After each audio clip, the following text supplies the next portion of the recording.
Hey, welcome, welcome, welcome. I'm so excited that you've decided to join us in this How to Love Who You Love trench. You know, this How to Love Who You Love, inspired by Mylan and Kay Yerkovich's book, How We Love, is actually what started it for us all. So I can't tell you how thrilled I am that you're joining us for this 8-week class that is really going to give you some deep insight into yourself. And I think the more we understand ourselves, the more we learn to understand others and actually give them permission to be who they are. So I just want to say with a heartfelt gratitude, thank you for joining us. I'm so excited. I can't wait to hear from any and each of you when this is all done, what you've gained from these this next journey that you're about to embark upon. What I'd like to do for you very quickly is I would like to kind of give you a little picture of what a secure connector looks like. And I want to say that now, wouldn't it be great if we all really knew how to connect in our relationships in a very secure fashion? You know, it's funny, when we first started doing this class, I remember I would give the secure connecting assessment from Mylan and Kay's book, and so many people thought that they were secure connecting until they took all the other imprints. So what I'm going to do, you don't have the secure connecting in your book, but what I am going to do is go through the actual secure connecting characteristics. And as I read them to you, there's a section in your book that asks you to score yourself. And I have to put my glasses on so I can kind of read this, but it says, as the secure connector traits are read, score yourself on a scale of 0 to 10, and then it gives you the breakdown there. So I'm going to read these kind of slowly, and just score yourself kind of quickly as far as how often you participate in this characteristic or how often you don't participate in it. So just use the little score that we gave you in your book.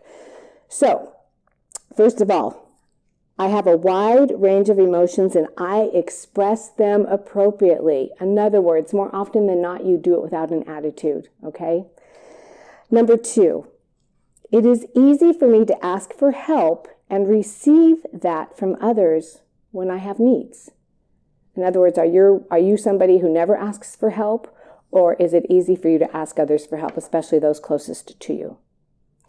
The third one says, I enjoy time with my spouse or significant other, and I have friends and interests outside of my most significant relationship. You know, too often we're all about that one relationship and we don't know how to have other healthy relationships outside of it. So score yourself on that one. How about this? I can say no to others even when I know it will upset them. I can say no to others even when I know it will upset them.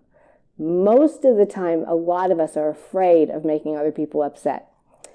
Okay, the next one says, I will initiate a difficult conversation in order to resolve a problem. I will initiate a difficult conversation in order to resolve a problem. You know what, you guys, if we all learned how to do that, there would be a lot less conflict. Conflict is character development, but we tend to think really negatively of it. What would it look like if we learned how to initiate those difficult conversations and resolve the conflict before it became an overgrown problem and we walked away from the relationship? The next one says, when I want something, I can plan and wait in order to have it. I don't know about you, but I'm one that kind of likes instant gratification, but I've learned how to wait.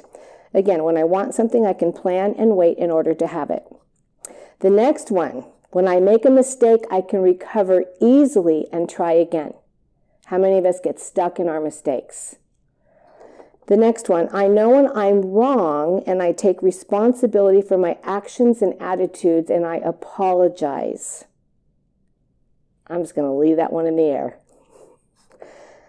The next one, I'm a hard worker and I take my responsibility seriously. And I'll tell you what, I used to take mine way too seriously and I'm still trying to learn how not to do that. This next one, I'm adventuresome and I know how to play and have fun. I'm adventuresome and I know how to play and have fun. I think too many times we get in our significant relationships and we forget how to play and have fun. And yeah, I'm going to leave that one alone also. I know I'm not perfect and I give my spouse or my children, my significant other, room to have weaknesses. How many of us expect way too much of those closest to us? I'm able to negotiate and offer compromises when my spouse or anybody close to me and I disagree. Let me read that again. I'm able to negotiate and offer compromise when I disagree with someone. I'm going to leave that in the air too, especially considering our climate right now. It just doesn't feel okay to disagree with people, but it's super healthy to learn how to be able to disagree and still respect someone. By the way, respect, biblically speaking, is loving someone right where they're at. You don't agree with their behavior, but you accept them right where they're at. Jesus does the fixing, not us. This next one, I enjoy touch and am affectionate with my family or significant other. And that is something I'm still working on, to be honest with you. I enjoy touch and am affectionate with my significant other, family, children. Only two more. I give respect to each member of my family, even when they annoy me. Isn't that hard? It's challenging to respect someone when you're ticked at them, right? But let me tell you, sometimes it's best just to say nothing at all, and that too is a form of respect. And then finally, I'm comfortable with emotions and can offer comfort when someone is upset. And I will tell you that if you've grown up where you didn't really receive comfort as a kid, giving it as an adult is challenging, but I want to encourage you that it can be learned.